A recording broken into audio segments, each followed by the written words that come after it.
When you walk along the street, when you drive across your city, have you ever thought how the space around you is being organized? Most people may never ponder over this seemingly innocuous issue.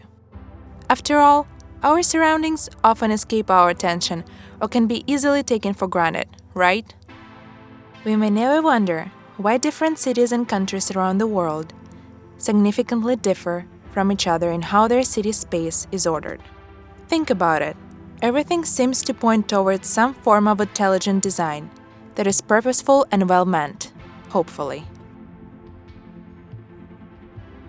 Intelligent and purposeful design it may well be, but have you ever considered the consequences in terms of winners and losers?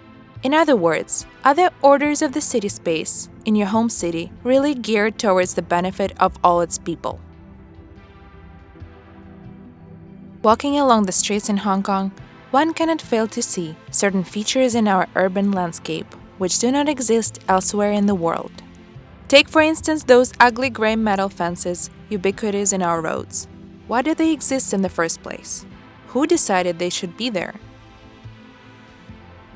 This can be puzzling questions. And yet, their answers may reveal the semiotics of public space and the powers behind the semiotics operating under the table. Welcome to one of my least favorite spots in the district of Shatin. After crossing the river, you suddenly find yourself gray fence and wondering, how could you cross the road? Fortunately, I'm not a disabled citizen and I need a wheelchair, so I can take the stairs and use the underpass to walk to the other side. It seems that the orders of city space at this particular spot dictate that cars should have preference over people, and that those in need of help are not really welcome.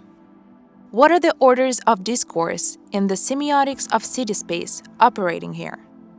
Two key elements we may consider are power and purpose. Power is being exercised in front of our eyes to achieve a purpose, namely to facilitate the flow of road traffic at the expense of pedestrians. Such purpose can be achieved by creating the conditions that constrain certain practices and enable others. Thus, pedestrians are constrained from crossing the road at the particular spot to enable cars to circulate freely.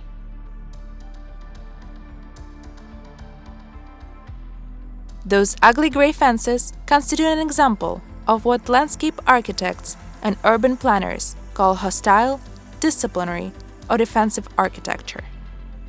These are relatively recent terms. They describe structures and designs found in public spaces to deter certain kinds of people from using those spaces in ways not encouraged by those with power to coerce and punish. Who are the usual targets of hostile architecture in our cities? Usually, these are individuals others may perceive as nuisance, people such as skaters, beggars, drug users, and above all, the homeless. Most of us may pity those homeless we see wandering the streets. We may even recognize that many of them have little or no choice in life. We may even be prepared to criticize the government for not providing enough resources and not having any real policy to eradicate homelessness in Hong Kong. And yet, when poverty gets too much too close, once the homeless gather at our doorstep, near our business or our office, many of us may choose to think, "Not in my backyard, please." Perhaps Hong Kong is not too different from many other so-called developed cities in the way it treats its homeless after all. Is there a way to find out whether Hong Kong leads or lags behind in this respect? Are we at the front end or at the back end in shame?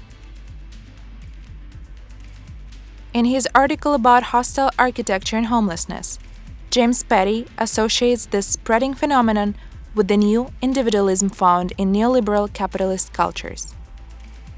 This is a brave new world which has witnessed the retreat of the welfare state and has fallen prey to growing inequality and poverty.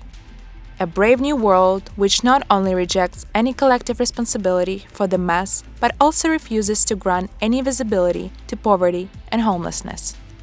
Losers may end up sleeping in the street, You should not blame others for your own mistakes. That is the unspoken mantra being inoculated into people's minds.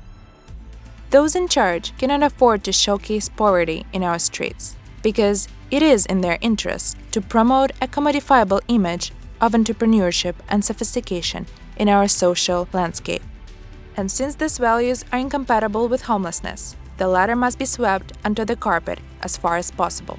How? Homelessness per se is not treated as a crime, but those practices associated with it can always be policed, regulated, and discouraged in one way or another. And so, in the name of public interest, the very access to public spaces ends up being curtailed in these so-called free and developed societies. Public space becomes hostile and fortified against the poor, in favor of those who fear crime and dislike begging and homelessness, concludes Patty. Some authorized voices around the world have risen against hostile architecture in our cities. When he was the mayor of London, Boris Johnson criticized anti-homelessness spikes for aesthetic and practical reasons. It is hard to deny that hostile architecture is ugly. And yet, the very fact that aesthetics is invoked reveals an order of priority in which the homeless do not seem to count for much. Others, like British designer Stuart Semple, have been campaigning against hostile architecture, adducing humanitarian concerns. After his photos of benches retrofitted with metal bars went viral in the social media, the bars were quickly removed in the artist's hometown, Bournemouth. For reasons of basic humanity and pragmatism, the people in Hong Kong and elsewhere in the world need to understand the impact hostile architecture is having in our lives and the effects it provokes on its victims. Far from solving or even mitigating homelessness, hostile architecture chooses to target our most vulnerable citizens. It promotes social exclusion through the use of normative violence, a violence often displayed with appalling pettiness, even spite, towards those who deserve our love and kindness.